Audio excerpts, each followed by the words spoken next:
he needs to apply himself and apply those ingredients the same game after game. So they become it becomes habit. He doesn't even think about it, you know. And yeah, it's got to become it's just a habit, repeating, and that's it. So it's good. I'm pleased for him. He must be pleased too, and hopefully he's identified those ingredients that makes him like back to what he was producing 2 years ago.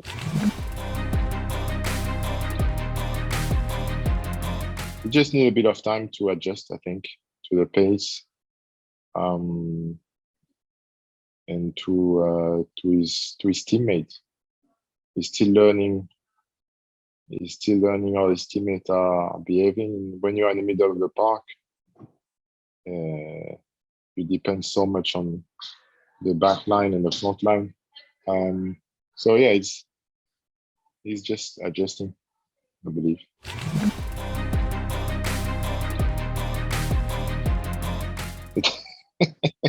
Yeah, I'm laughing because we hear this comment a lot in football, like it's a lack of respect. It's a lack of respect.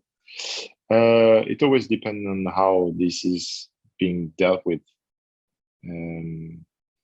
If you call the player and you explain and there's a good reason behind it, then the player would accept it. But if it's done in a way that you are in front of the fait accompli and it's done and you can't have a say in it, I know you're under contract, but still, you have a lot of emotion in the game and ego in the game, and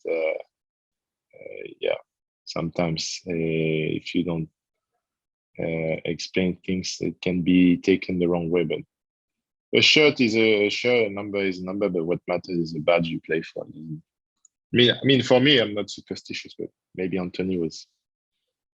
He had more meaning than just a number or a lucky number. It was, I don't know, you know. So it's always the way you deal with it and you approach the things when you make changes, and it hurts people feeling.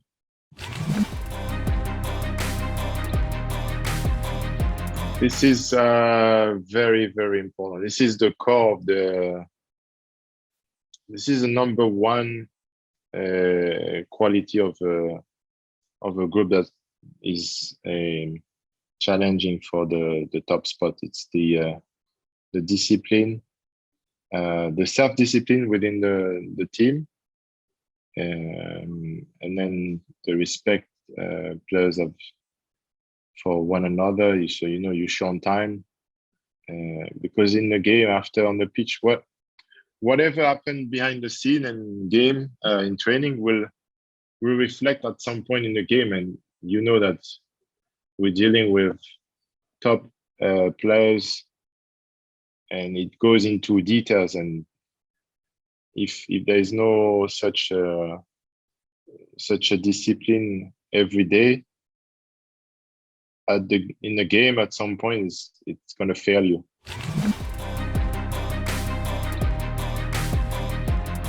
I think it's not really a counter-attack. I think we should talk about, it's more a quick transition, because at some point you take advantage of the overload of the other team, but it's not like, oh, we're going to sit down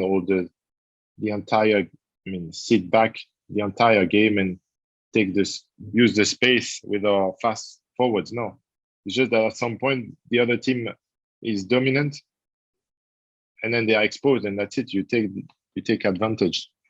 So I wouldn't define the style of United now being just a counter-attack. It's just that they've got explosive, quick players, and they go quick into transition with passes like Eriksen and Fernandes in midfield.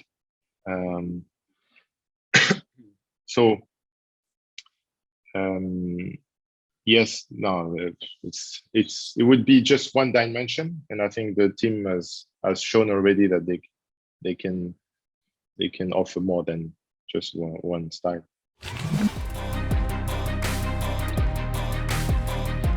It's simply essential to have that, because otherwise, if you play right-footed on the left side, they will narrow the game instead of expanding. You want to use the full width in terms of progressing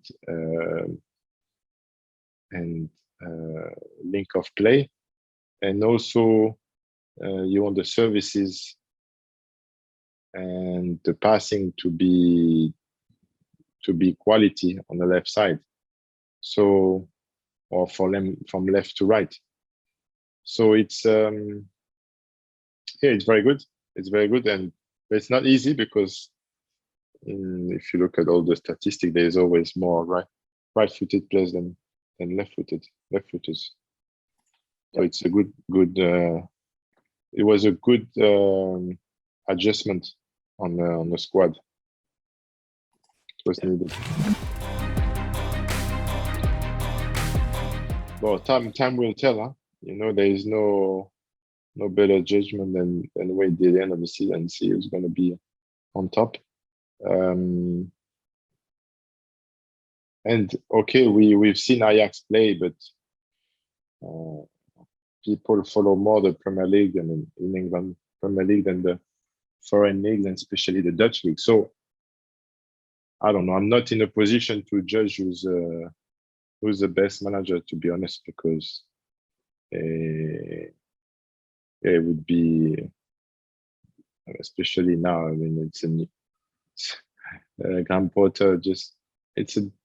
We will see, new squad, new environment, new club, and for Erik, same. So yeah, no, it's interesting, but it's all about where do you finish at the end of the season. That will tell you if you're a good manager or not, because you're there to win games and to win trophies. It might be okay up until the World Cup. World Cup is a good break, but after that you have a series of games for Christmas, New Year. Correct me if I'm wrong, but yeah, it's going to be heavy schedule. Yeah, from the beginning, I've noticed that Arsenal might be a bit short in some positions, especially in midfield and attack. So it's going to be a big test for the entire squad rotation. And yeah, it could become a concern later on, comes March, April, when the bodies are getting tired. I think Arsenal should come on top. Yeah, I think Arsenal should come on top of that game. I think they've shown that they could travel at Old Trafford. Not traveling, just taking the bus. They were imposing their football, and I think they won't be afraid to do the same at Brentford, obviously. What they have to answer is the physical aspect of the game. Gabriel, Saliba, White, Zinchenko. I think they've got what it takes, and enough character and experience now to deal with those situations. Yeah, I don't expect Arsenal to be to get into too much trouble over there. Not necessarily. I think Ben White has been doing better than a lot of people would expect. And I think, especially a game like this, he would retain his starting spot. And offensively, it's been good. It's been good. So it's been going forward. It's been distributing and applying what Arteta wants. So early touches on on the wingers or in midfield for Odegaard, and it's been working well. So no, I don't, unless there is a rotation for recovery.